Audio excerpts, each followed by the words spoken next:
Hello, everyone. If you like what I'm doing here, please consider subscribing, liking, and commenting. It would really help the channel out quite a bit. Thank you very much.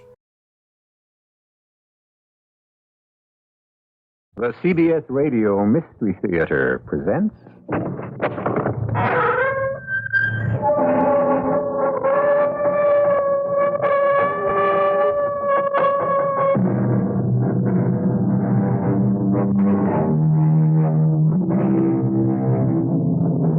Come in. Welcome. I'm E.G. Marshall.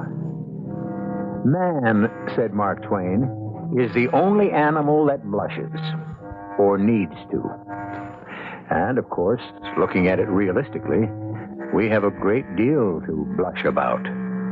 According to Twain, our assorted stupidities come in all sizes and degrees of severity.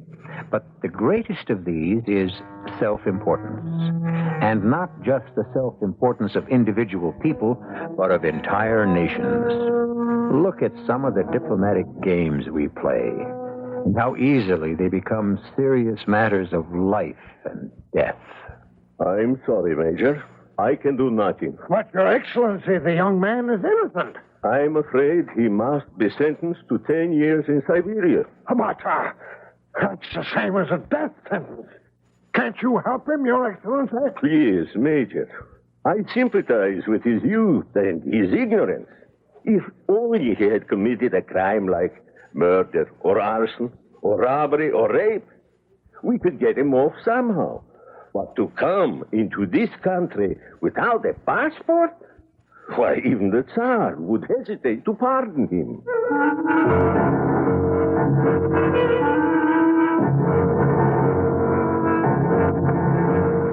Our mystery drama, The Russian Passport, was adapted from the Mark Twain classic story, especially for the Mystery Theater by Sam Dan, and stars Robert Morse. It is sponsored in part by Anheuser-Busch Incorporated, Brewers of Budweiser, and True Value Hardware Stores. I'll be back shortly with Act One. For a lot of people, a full-size car is a downright necessity. Buick understands that, which is why they build LeSabre, a car with lots of standard comfort and convenience, a big trunk, and honest-to-goodness elbow room for 6. Buick LeSabre, free spirit in the family size.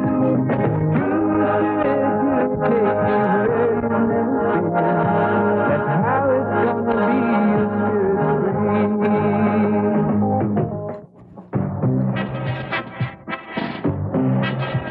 When you say but, you've said a lot of things nobody else can say. A lot of things, like choicest hops, rice, and best barley malt, the ingredients of great beer. And the Budweiser people list them on their label, the same way they brew them, with pride. When you say Budweiser, you've said it all. Anheuser-Busch, St. Louis. Women like myself are one reason why the advertisers-based newspaper buy in Chicago is now the Sun-Times Daily News.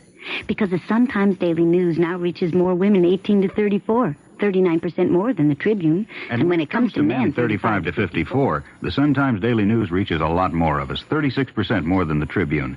So if you've got something to sell, and you want to sell me, remember, more women 35 to 54 read the Sun-Times Daily News, 23% more than the Tribune. That means you'd better face up to the facts. Because if you want to reach 18 to 34-year-old men, you'll find more of us reading the Sun-Times Daily News, 39% more than the Tribune. Face up to the facts. The Sun-Times Daily News now reaches more adults in every important age group, and nearly 20% more total adults than the Tribune. Those are the facts from Markets in Focus, the latest independent study of Chicago area newspaper readership. it proves that the Sun-Times Daily News is the base newspaper buy in Chicago. And that's a tough fact to follow.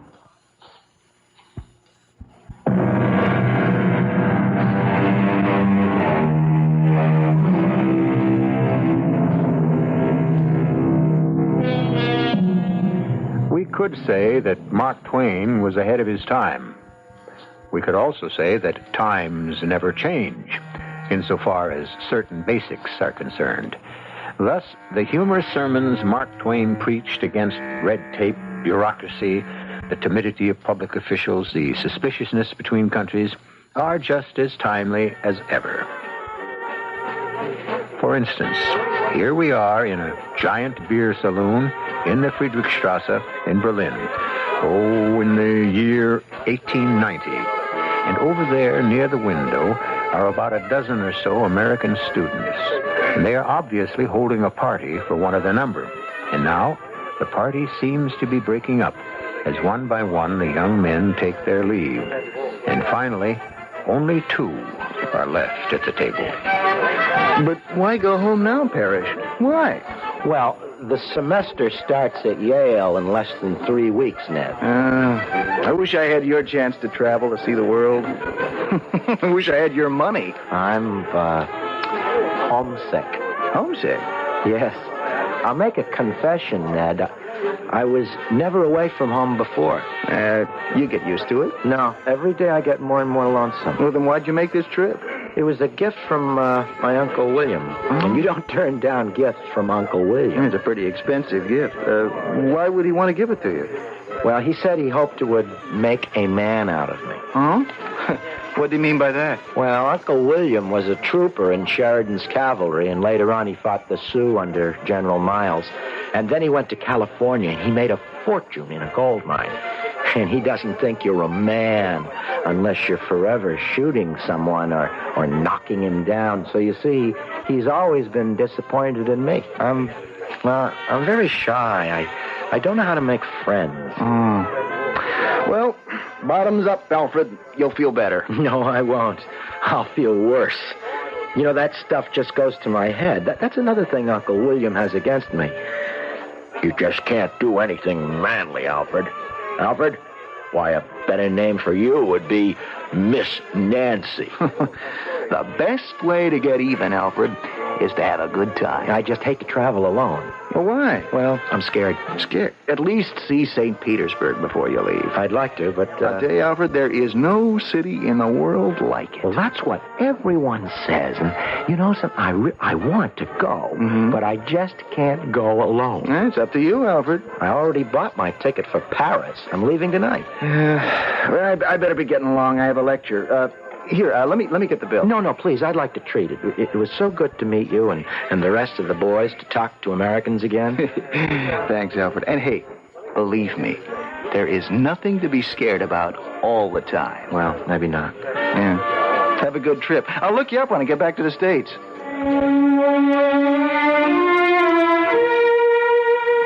Of course, I'd never see him again. I'm not the kind of fellow people want to be friends with. I don't know what's the matter with me. I'm scared of my own shadow. I'm just afraid to be away from home. Permit me to introduce myself. Major Tom Jackson, United States Army, retired. I couldn't help but overhear your conversation. Mr. Alfred Parrish, you are about to make the greatest mistake of your life. I am? And it makes me desolate to think you would cut your travel short when you really want to see St. Petersburg. Well, You do want to see St. Petersburg. Do you realize you're practically within sight of the place now? I know, but... Reconsider, Alfred, reconsider. St. Petersburg, a wonderland in the winter. The River Neva is frozen solid. Can you believe they build roads across that ice? Roads? Not just wagon roads, railroads. On the ice? On the ice. And they string lights across it. I'd give anything to go, but it's no use. You see, I'm a person who just can't travel alone. Alone? You won't be going alone. Whatever gave you that idea? I'm going with you. You? You're going? My boy, I shall show you St. Petersburg as no foreigner has ever seen it. I know the place as well as I know my own hometown in America. Ask anybody. They all know me there. But, you're too kind. You see, I couldn't inconvenience. Oh, it's no inconvenience at all. I was going there tonight anyhow. But I can't go. I mean, look at these. I mean, here are my tickets. I'm booked through to Paris. No, yes, so you are. And they don't let you change your tickets, and I can't afford to lose the money. And this 500-mark note is It's all the cash I have, so I couldn't. I mean, you see, it's impossible. You must never say impossible to your friend, Major Tom Jackson. Here, give me those tickets. Wait, what are you doing? They'll change these tickets for me. They all know me at the railroad station. Everybody knows me. Now, you just sit right where you are. And better let me have that 500-mark bill, too. We may have to pay a bit extra for your new reservation. But, Major... But he was already out the door. It was all so sudden, it was so incredible, so impossible. It could only happen to me. I wanted to shout, "Stop that man!" But my lungs, they were empty. I wanted to run after him, but my legs were paralyzed. This man, this sharper, this confidence operator, he's stolen my money, my tickets. I've got to catch him, but I can't even get out of this place. I don't have the money to pay my bill. I'll have to explain all this to the waiter. Yeah. That man who was just here, you understand? Nichts verstehen. All right. My money, my tickets. Was ist? I'm trying to tell you. Ja, sprechen Sie durch? I am trying to tell you that he took my money and my tickets. Ja. Sehr gut.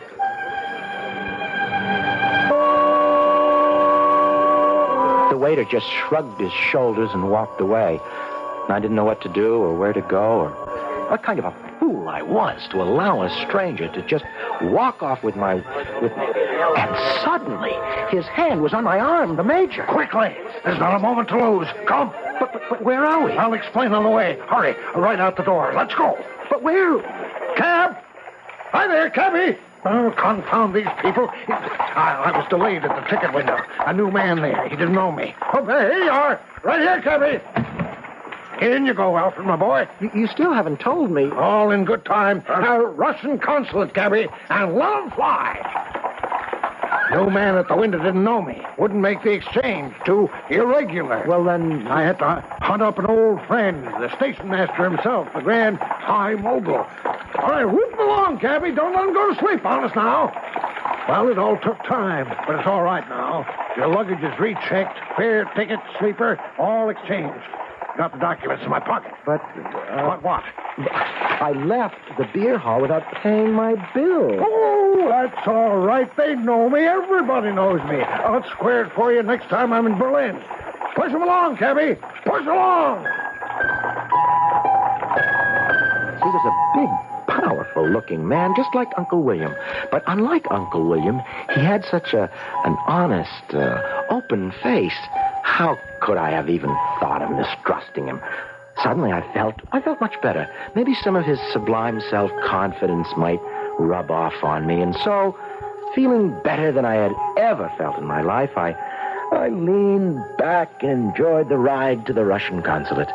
But we must have arrived there too late because the guard at the gate tried to stop us. However, the Major merely said, "That's all right, Sergeant. I'm Major Jackson. They all know me inside." At least that's what I think he said, because he said it in Russian. Anyhow, he just led me past the soldier, up the steps and into the building. There was a clerk sitting at a desk, and the Major began to talk to him. I couldn't follow a word of the conversation because it was all in Russian. Impossible. It is after hours. Oh, come now. You can surely visa this young man's passport for St. Petersburg. But, my dear sir, I am not authorized. Then fetch the consul. But the consul has gone. And he'll be back? Tomorrow morning. Thunder. Major, is everything all right? Just fine, Alfred, my boy. Just fine. Well, now, look here, my man. I'm Major Jackson. He knows me. Everybody knows me. Just visa the passport for me yourself. What? Well, there's nothing to it. Just visa the passport yourself. Oh, no. That's irregular. That's... Oh, no. But our train leaves tonight. I couldn't. I'm a married man. Everybody knows me. I have children. Ask me to do anything, but not to visa a passport. No, I'll tell you what we'll do then. Here's the stamps and the fee. Have him visa it in the morning and send it after us by mail. He'll do that, I know. Well? He may. Perhaps he may. May? He will. He knows me. Everybody knows me. I'll tell him what you said, but, you realize that you will get to the frontier 24 hours before the passport will arrive, and And you cannot spend 24 hours at the frontier waiting for it. There are no accommodations. Who said we're going to wait at the frontier? Send the passport along to St. Petersburg. But they will stop him at the frontier if he has no passport. They won't let him into Russia. Very well. Very well. The chief inspector knows me. Everybody does. I'll be responsible for this young man. Oh, the penalty for being in Russia without a passport is 10 years in Siberia. Damnation. Major, did I hear you say damnation? Is something the matter? No, it's all right, Alfred. I promised you St. Petersburg. I will get you St. Petersburg. Now, look here, my man. You just get the consul to visa that passport and mail it to St. Petersburg first thing. But Don't worry. I can fix it. They all know me there. All the authorities, everybody. Alfred, say goodnight to this very kind gentleman. I don't know Russian. It's all right. Say it in English. Good night, sir. Major, did you take care of everything? Let's be off to the train station, Alfred. You don't have a worry in the world.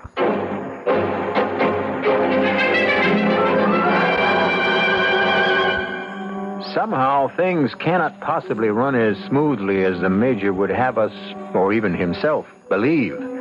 But why can't they? Well, we're about to board the Berlin-St. Petersburg Luxury Express, where further intrigue and excitement await us. And people will be around to inquire about that passport in just a few moments, when I shall return with Act 2. What will a penny buy these days besides a gumball or a 1-cent stamp? Well, I'll tell you, it'll buy a 6-foot Lufkin tape measure from your nearby True Value hardware store.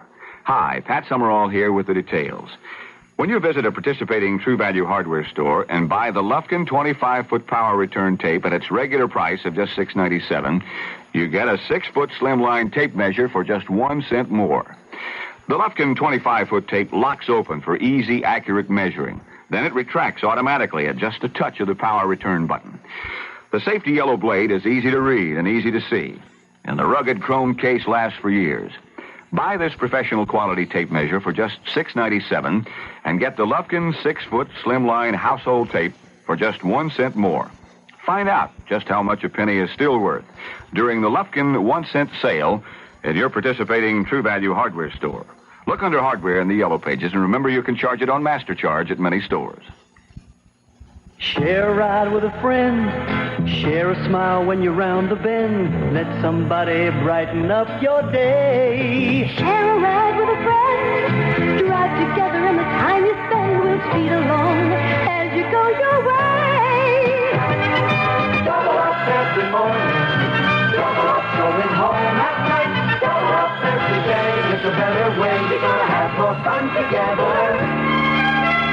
Talking about the latest style. We passed away the miles. Glad that I'm not driving home alone. Talking about the game last night. A guy made a play that was out of sight. It's nice to talk to someone going home. Double up every morning. Double up going home at night. Double up every day. It's a better way. You're gonna have more fun together. Beats driving alone. A public service of this station, the U.S. Department of Transportation, and the Advertising Council.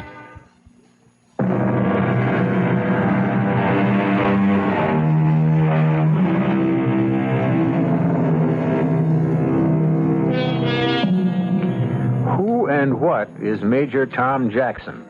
This big, bluff, and charming man who seems to sweep all objections aside, and whose slogan seems to be, "Everybody knows me." Well, no matter, because at this time, he seems to be exactly what poor, shy, self-effacing, timid Alfred Parrish needs. Here they are on the Luxury Express, bound from Berlin to St. Petersburg, at their ease in a beautifully appointed compartment, sipping expensive wines and enjoying all manner of delicacies. What a life, says Alfred Parrish. I never knew life could be so happy, so easy, so comfortable. Yes, life I see now is a matter of who you happen to fall in with. If my Uncle William had been a man like Major Jackson, how different everything might have been. Well, maybe it's not too late now. For the very first time, I don't feel alone or friendless or unimportant, and what's more, I'm not even homesick. My boy, look at yourself in the mirror. It proves my point. What point, Major? We advertise to the world exactly what we are. What does your face usually proclaim? Fear, uncertainty. Now, that won't do. But there are times when I am afraid and uncertain. Shouldn't that be your secret? Now, my boy, look in the mirror and smile. Just smile. That's it. Now, here's what I want you to say to yourself. I, Alfred Parrish, fear nothing and nobody. Oh, but it isn't true. Say it. I, Alfred Parrish. That's it. I, Alfred Parrish, fear nothing and nobody. There. You see? You see? What? Whose face is that in the mirror? Who is that cocky, confident, self-assured, important young man? It can't be me. But it is. It is. But I don't feel confident. Who's to know the difference? You see, to the rest of the world, you're a tiger. Well, that's my great gift. I've taught hundreds, thousands, how to become commanding personalities. You have? Oh, yes. Especially among the crowned heads of Europe. You mean kings? Oh, yes, sure. They know me. They all know me. Now, you take the Crown Prince of Austria. He has a very strong father, much like your Uncle William. Oh. And the Crown Prince of England, why, he's a man of almost 50 and still under his mother's thumb. Well, I taught them the tricks. Yes, indeed. You got to show your colors. And if they aren't your true colors, who's to know better? Now, the trick is to look a person in the eye. All right, do it. Look me in the eye. Oh, but you have to hold your head up. See what it does for you when you hold your head up? Snap your fingers. I never seemed able to get the knack of it. That's no matter. Now say to me, my good man. My good man? Oh, no. Put some starch in it. As if you're doing me a favor by even talking to me. Now go ahead. My good man. Now you're getting the hang of it. Well, hey, we seem to be slowing down. Of course. We're just about at the Russian frontier. You know, so much of what you say, it is so true. It's not really what you are. It's what other people think you are. And what would you like to make people think you are? Well, I would like to be treated with respect. Such a little thing to ask. And you know how to get it? No. Easiest thing in the world. All you have to do is demand it. Oh, here we are. About to embark on a great new voyage of discovery for you, Alfred. Russia. Ancient, mysterious Russia. Is this where they'll ask to see our passports? Of course. Well, come to think of it, when we were back at the consulate, the Russian consulate back there in Berlin? Yes? Well, I don't exactly remember your bringing my passport away from the consulate with you, but of course you did. I mean, you do have it, don't you? No. No. No, it's, you see, it's coming by mail. Coming by mail? Certainly. I have heard stories of what can happen to foreigners in Russia who do not have passports. The chief inspector at the frontier knows me. I'll explain to him that your passport's en route. It'll be all right, you'll see. Oh. Now, just look in that mirror, Alfred. Let's see that cool, calm, clear-eyed look of confidence. But I don't feel it. Let's see it anyhow.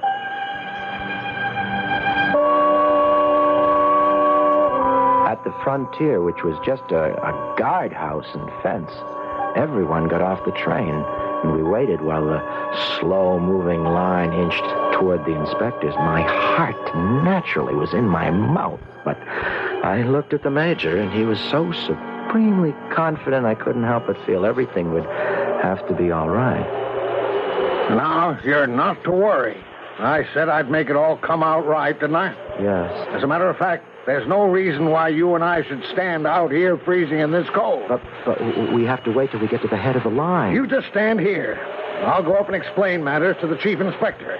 We'll be sitting cozy and warm in our compartment in 3 shakes.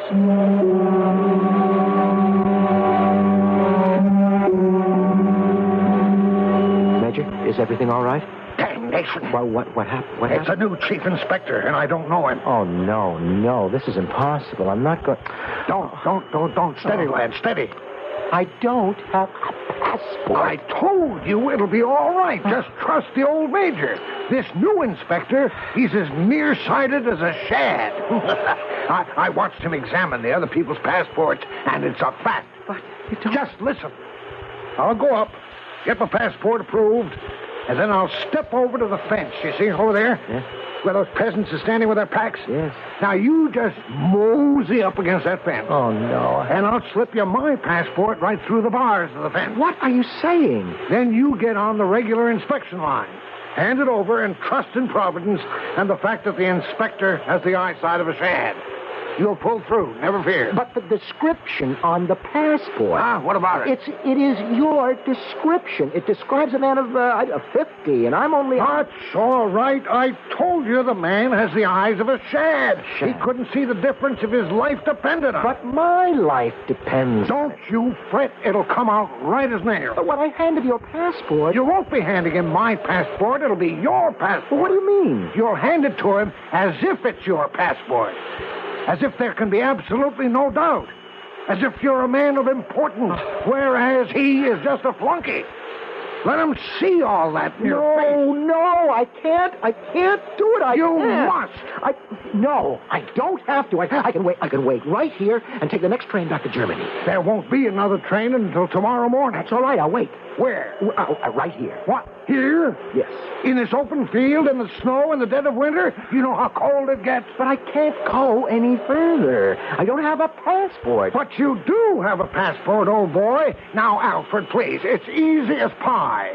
Old Fisheye will just wave you in. I don't know if I can go through with this. Of course you can. Confidence, Alfred. Remember what I told you about confidence?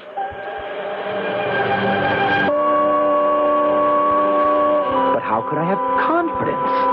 I was in a daze. The major had moved up ahead. He had his passport examined, and now he sauntered over to the fence. He motioned for me to come forward, but I was in a daze.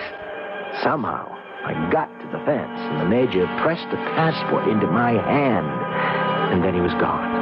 I managed to get to the end of the line. Everybody was headed toward a tall, burly, bearded officer, the fiercest-looking man I'd ever seen in my life. He could even have frightened my Uncle William, and he kept shouting, Sergeant!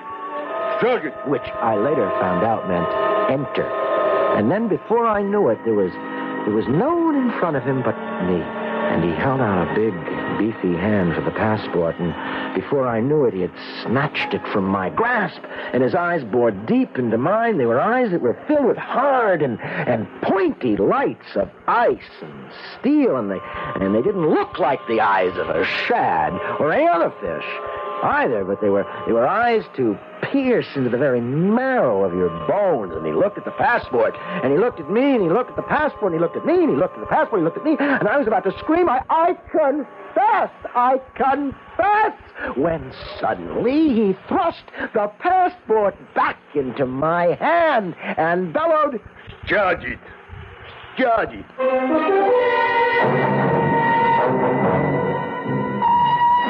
My boy, you were magnificent. Oh, well, I could hardly believe it was you. Why, you slapped that passport into his hand and looked at him. Why, I believe it was the most supercilious look I've ever seen. I was scared to death. Looking at the two of you, I would say he was scared to death. Oh, no. Alfred, you have no idea how commanding a presence you have once you turn it on. Is that a fact? Now, you see? I said to you, trust in Providence. And it always comes out right. The fact is, you were meant to see St. Petersburg, and nothing is going to stop you. Yes, it does seem to be working so far. My boy, this is only the beginning of a new Alfred Parrish. Parrish? The adventurer. Oh, you mean you wouldn't like that? Oh, I certainly... All it takes is confidence. Confidence. Confidence. Confidence. All I had to do was just listen to him, and life became worth living. It was a joy. He made me feel that everything and anything was possible, that whatever I tried would have to succeed. And, oh, yes, by the time the train reached St. Petersburg, I was in what my mother would call high feather and fine form, and we took a cab to the Hotel Europa, and we walked into that lobby arm in arm. Your passport, Major? May I? Thank you. And may I have Mr. Parrish's passport? That's perfectly all right. The young gentleman's passport is on its way. Major, are you saying this gentleman does not have a passport? It's coming by mail. But at this point, it does not exist. It exists. In a mail bag, in the mail coach, on tomorrow's Berlin-St. Petersburg Express. But it does not exist here and now. Is something wrong, Major? Remember what you told me. Don't take guff from these foreigners. Yeah, well, now look here, my man. You know me. I'll be responsible. I wish I could accommodate you, Major. Major, what is wrong? He has no passport. Therefore, I must ask him to leave the premises. Now, just a moment, my good fellow. I cannot allow him to remain under this roof another moment. Major, please explain Major, to me. this young man is an illegal person. He has no status. He must leave. I must call the police. Major. I have no choice. I must call the police. Major. No, my friend, surely you wouldn't do that. You couldn't. Why, a little thing like a passport that we can straighten out and Get me the police immediately. Major, was that word that he used, police? No, boy, don't get hold of yourself. Whatever you do, don't faint. Oh, my lord. Clerk, do you have some smelling salts? In just a moment, Major, as soon as I complete this call to the police. Police.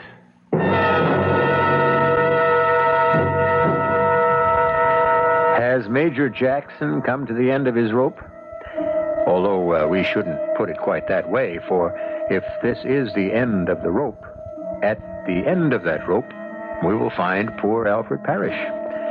Yes, a long, twisting rope that holds together a convoy of prisoners bound for the snowy wastes of Siberia. Is there hope for poor Alfred? Well, there's a third act, and I shall be here with it in just a few moments. You've worked hard to get where you are, and now would be a very good time to give yourself a little pat on the back in the form of Buick Electra, a car filled with room, luxury, comfort, the perfect place for you and your free spirit to get together.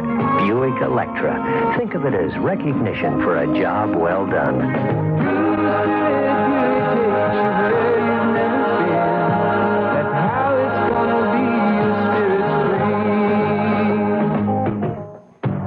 Somebody still cares about quality. To the Budweiser people, that's a lot more than just words. It's a commitment and a promise to keep brewing Budweiser the way it's always been brewed. With care, with pride, and with a Beechwood-aged taste that speaks for itself. Hear it talking? Anheuser-Busch, St. Louis. In this world of charge cards and more charge cards, is there a card that saves you money instead of spending it? A puzzling mystery? No. It's the Northwest card from Northwest Federal Savings. The Northwest card gives you lots of things for nothing, like traveler's checks, registered checks, and notary service. They're all free of service charge. Or gift checks, laminating ID cards, or Xerox copying at no charge. How can you get your Northwest card? It's yours just for keeping a balance of $500 in your Northwest Federal Savings account. And it's that simple. The Northwest card. Because Northwest Federal is in business to help you save and has been for 50 years since 1925. Come visit. Irving Park west of Cicero, in Des Plaines, Norridge, and now Arlington Heights at Algonquin and Gulf Roads, where it's Northwest Federal Savings Time, 63 hours a week. It's Northwest Federal Savings Time, 63 hours a week. This is WBBM Chicago.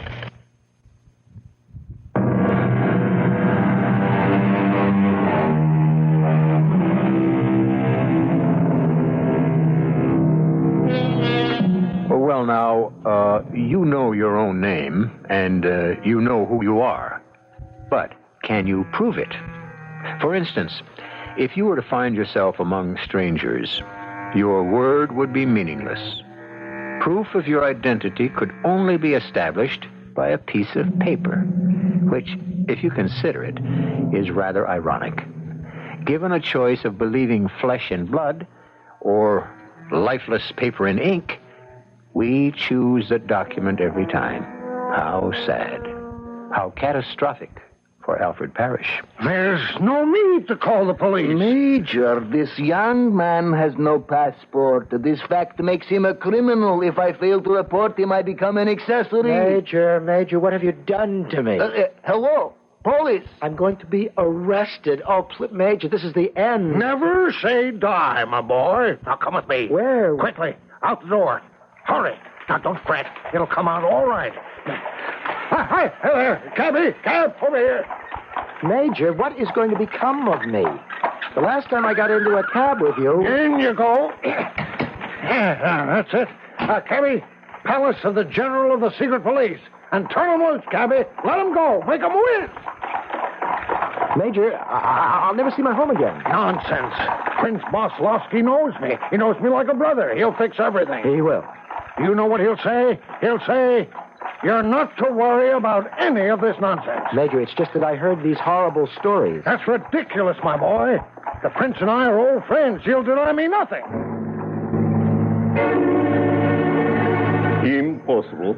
But, Your Excellency... Out of the question. It's such a little thing. It cannot be done. Major, what is he saying? What's he saying? Oh, well, yes. My boy, he's being very sympathetic. You have nothing to worry about. Major, I'm afraid this interview is ended. But, Your Excellency, I will be responsible for him. Major, I must say that you have done an insane thing to bring this lad into the country without a passport.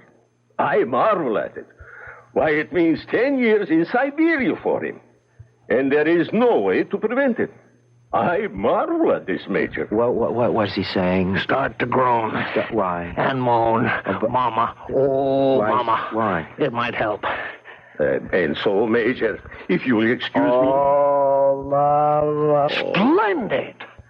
Oh. Bernhardt herself couldn't beat it.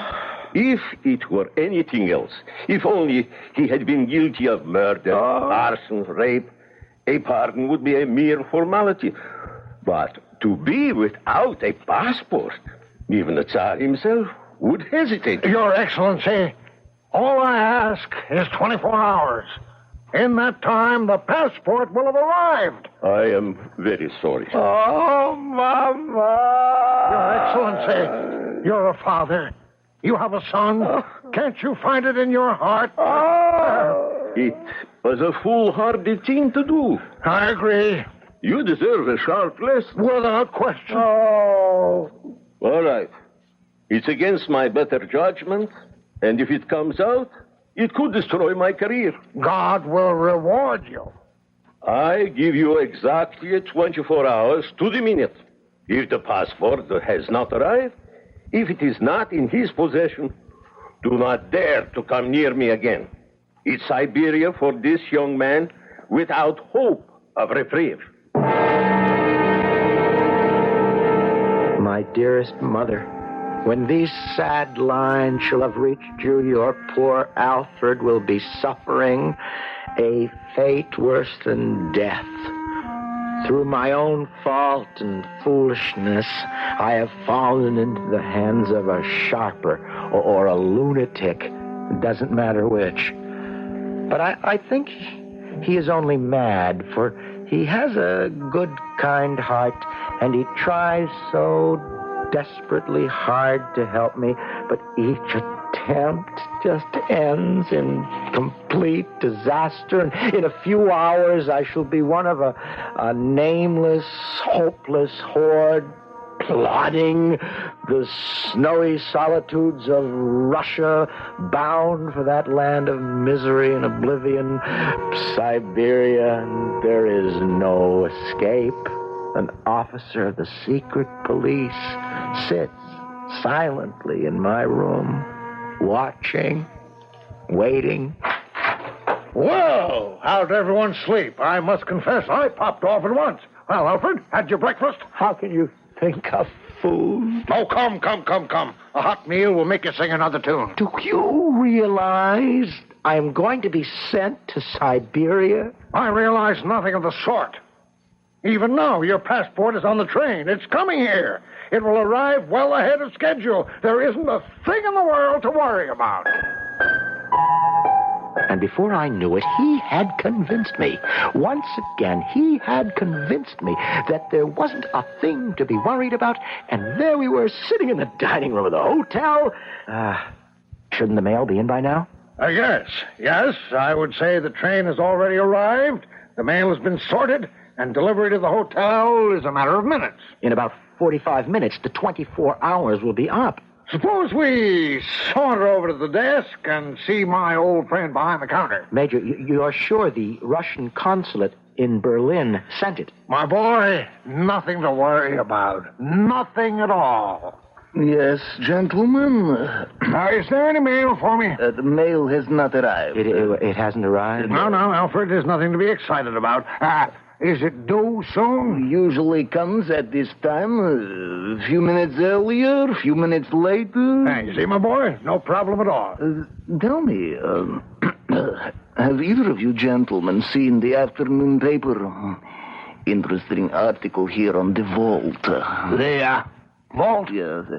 Actually, it is a prison cell on wheels in which serious criminals are transported to Siberia. Siberia. The convict is placed inside, and the door is then closed. Yes, it cannot be opened again. No, not until the vault arrives in Siberia. Why not? Well, because the only key that opens it is in Siberia. Suppose someone is placed in there by mistake. Well, I would say it's his hard luck.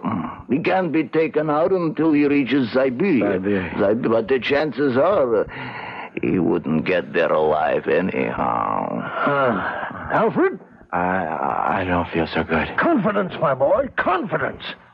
The mail will be delivered at any moment, and all your troubles will be over. Excuse me? Telephone. Yes. Front desk? Yes. Was that? Oh, I see. Thank you. Goodbye.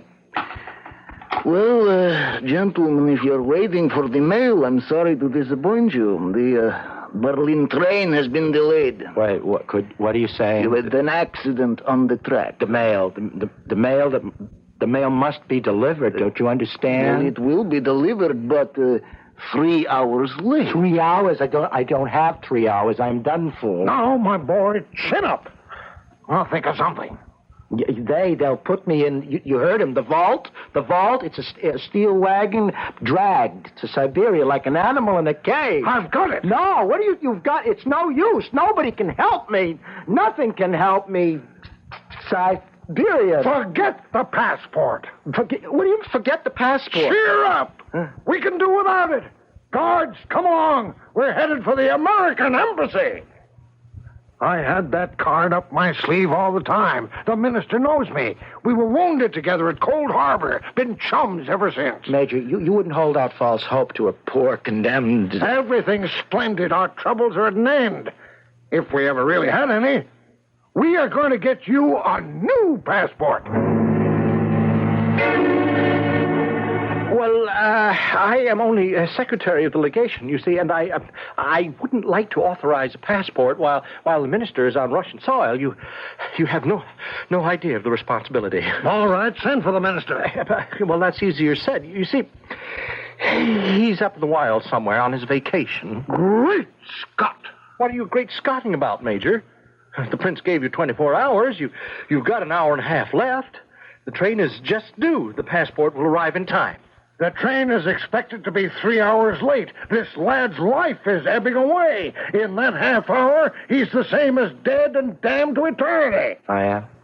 Oh, I see the ghastliness of the situation, but what can I do? Hang it.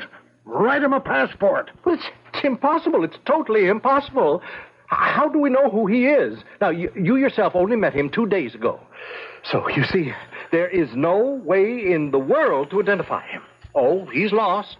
There is no possibility of saving him. Now, look here. Now, the rules say identification must be positive. Now, would you want me to make a mistake and lose my job? Oh, Lord, it's the last day on this earth for Alfred Parrish. I will be responsible. Wait. Shh, wait. Is your name Alfred Parrish? Yes. And, where are you from? Bridgeport. Bridgeport. Oh, yeah. Were you born there? No. New Haven. Mr. Secretary, is it possible that you... No. I must be positive. How long did you live in New Haven?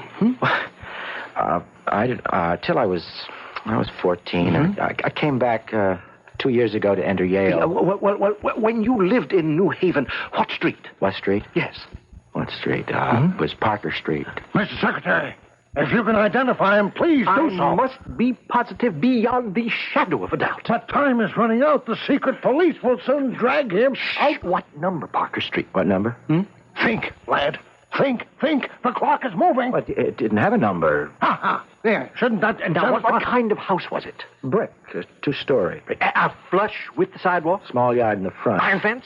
No palings. Mr. Secretary, there's almost no time left. Now, what do you see when you enter the door? What is the difference? What do you want to torture me? I'm as good as dead. What do you see? I don't. A narrow hall, door at the end, right? Hat rack. Parlor?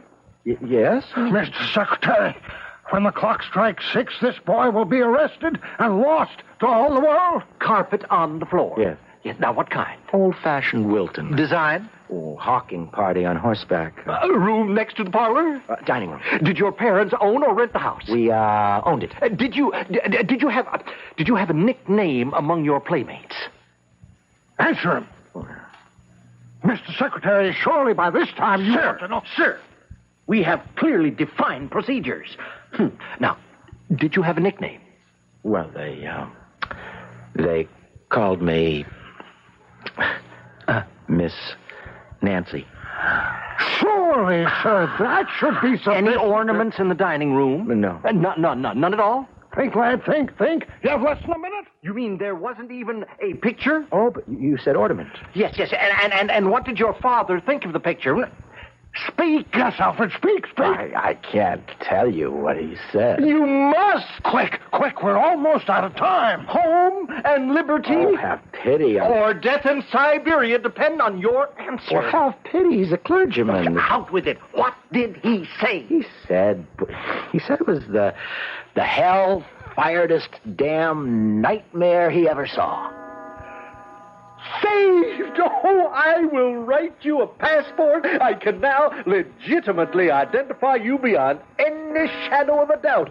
I have lived in that house, and I painted that picture myself. Saved. Give thanks, my fortunate friend. You see, I told you, trust in Providence, and let us be grateful to God that He made this artist. If indeed he really did. Did Alfred have a good time in St. Petersburg? We don't know. Mark Twain doesn't say. And although what he writes is always fascinating, what he doesn't write is, in many cases, even more so. For instance, who is Major Jackson? And why? A most mysterious man. But this spot on the dial is the place where such people are encountered. I shall be back shortly. Children make a lot of noise, but to me it's a wonderful sound. They have a lot of energy, a lot of playing to do before they take on the serious world of adulthood. Every day they take on a bit more of this wonderful world. I guess we're lucky, because there are so many places in the world where the children are too weak, even for play. Bangladesh, Honduras, right here at home. They're weak from the lack of protein and essential vitamins, weak from the bad water and the parasites that rob them of important nutrients. A childhood of tears instead of laughter. And even if they they do manage to become adults, their minds and limbs will be stunted by chronic malnutrition. You can help a child to grow up strong and independent, maybe even be one of tomorrow's leaders. Send your contribution to Save the Children, Box 970, Grand Central Station, New York 10017. That's Save the Children, Box 970, Grand Central Station, New York 10017.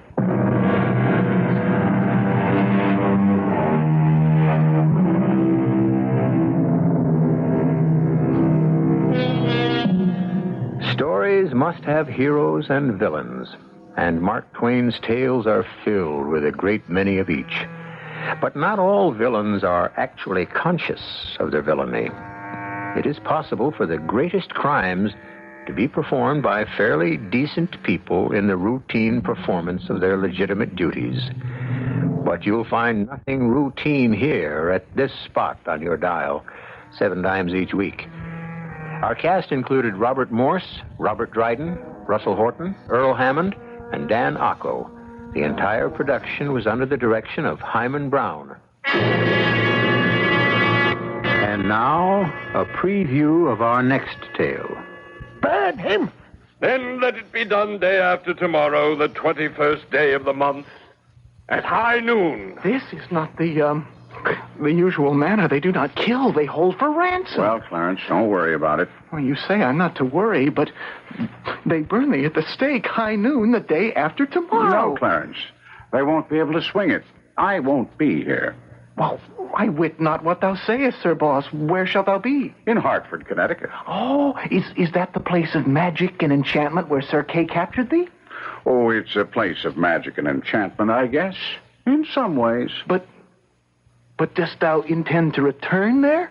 Oh, I don't have to return. I never left. Sir Boss, my poor wits cannot understand. Don't worry about me, Clarence. I'm still there. All this is only a dream. Radio Mystery Theater was sponsored in part by Buick Motor Division. This is E.G. Marshall inviting you to return to our Mystery Theater for another adventure in the macabre.